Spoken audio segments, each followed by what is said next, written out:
안녕하십니까. 엑셀러레이터를 위한 유튜브 방송 채널 액티비티 공국장 인사드립니다.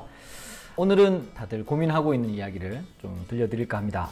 창업기획자의 정기고시와 수시고시가 있는데 결산보고도 금년부터는 진행을 하셔야 됩니다. 3월 한 둘째 주경에 다들 공문을 받으셨긴 했겠지만 이제 사업 종료 3개월 이내에 결산에 대한 등록을 모든 창업기획자라면 하셔야 되는 법이 생겼습니다. 이에 대한 얘기를 좀 할까 하는데요.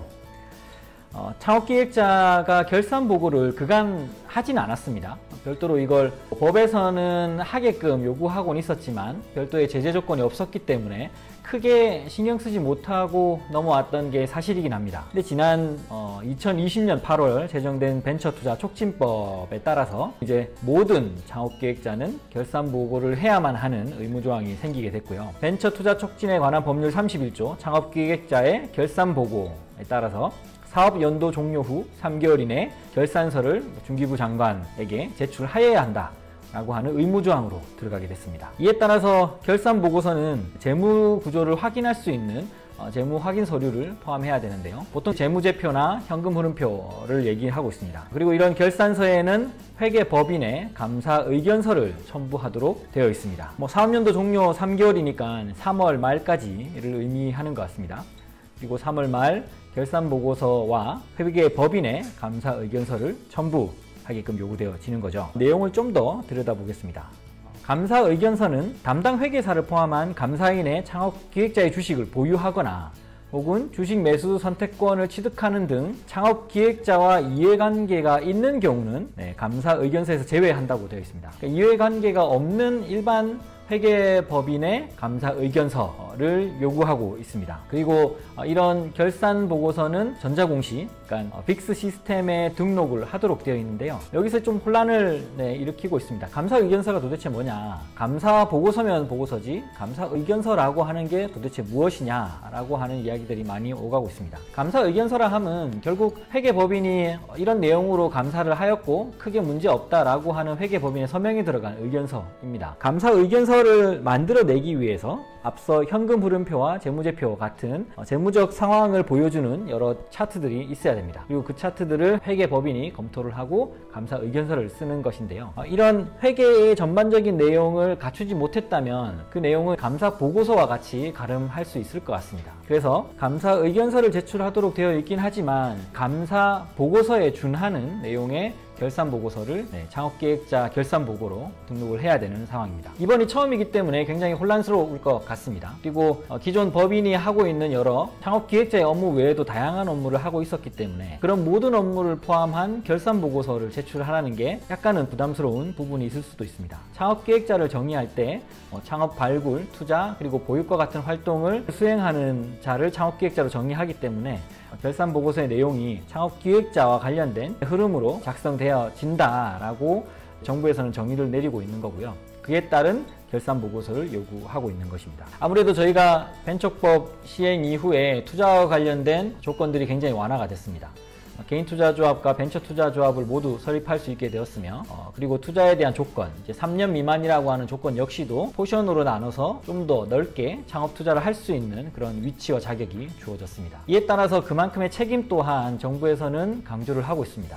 창업의 투자자로서 위치를 한다면 그만큼의 책임 혹은 그만큼의 감시나 혹은 보고의 대상이 되어야 한다라는 요구이겠죠. 이런 결산보고의 전반적인 내용은 창업투자사들, 벤처에 투자하는 모든 투자기관은 당연히 지키고 있는 절차였고요. 저희도 그렇기 때문에 이번 벤처법 시행 이후 첫 번째 맞는 해에 그 대상이 된 거라고 보시면 될 것 같습니다. 이전에 시행 안 했는데 이번에 법으로 적용이 됐기 때문에 유예기간을 둔다든가 좀 유연하게 정책을 펼칠 계획은 없느냐라고 하는 여러 문의가 있을 텐데요. 저희가 그 중기부에 많은 제안을 이제 해보겠지만 아마 그 기간을 엄수할 걸로 여겨집니다.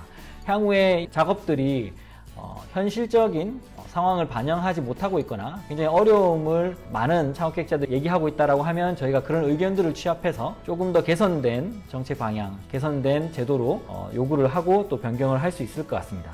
그것과 관련해서 창업기획자의 공시 의무가 여러 조항들이 있습니다. 정기공시 같은 경우 매 사업연도 종료 후 4개월 이내에 공시 등록을 해야 됩니다. 창업기획자 업무의 주 공시 등록 내용에는 물론 투자와 관련해서 그 투자 펀드라든가 혹은 투자 재원, 투자한 활동 내용은 당연히 올려야 되겠지만 엑셀러레이팅 활동에 대한 보육 활동의 내용도 포함시켜서 올려야 됩니다. 물론 보육 공간도 올려야 되고요. 그리고 수시 공시가 있습니다. 수시 공시는 매월 말일까지 공시를 하는데 주요 변경 사항이 있는 경우 공시를 하게 됩니다. 그리고 월간 공시라는 게 있습니다. 월간 공시라고 보기에는 월간 보고라고 해야 되겠죠.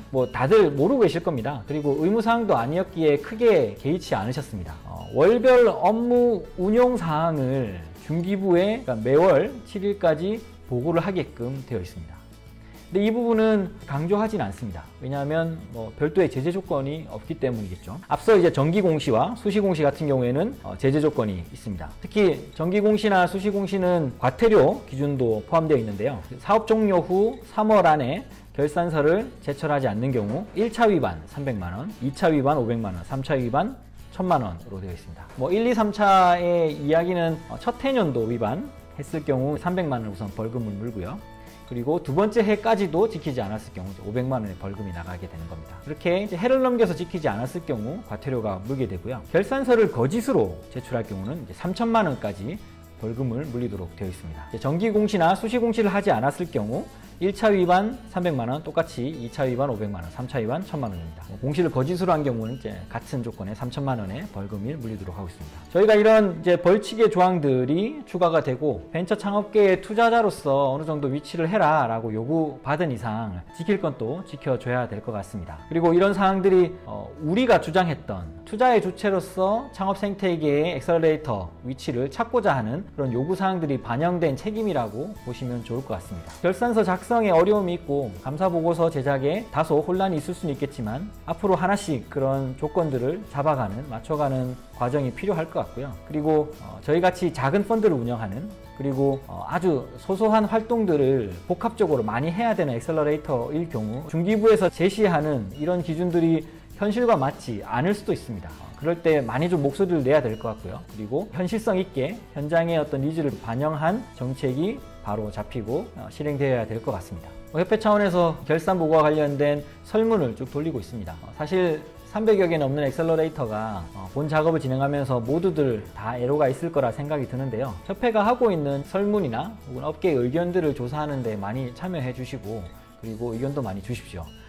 협회가 할 수 있는 건 우리 업계의 여러 플레이어들의 목소리를 담아서 중기부에 전달하는 일이고 그게 관철될 수 있게끔 끊임없이 요구하고 그리고 소통하는 수밖에 없을 것 같습니다. 많이 좀 힘을 실어주시기 바라고 그리고 결산보고 만드는 데 있어 불이익 당하지 않도록 잘 준비해 주셨으면 합니다. 앞으로 협회가 하고 있는 유튜브 방송 다양한 주제로 할 것 같습니다. 이런 좀 무거운 주제, 우리가 업계에서 이야기를 내야 될 제도 개선에 대한 문제도 당연히 다룰 거고요.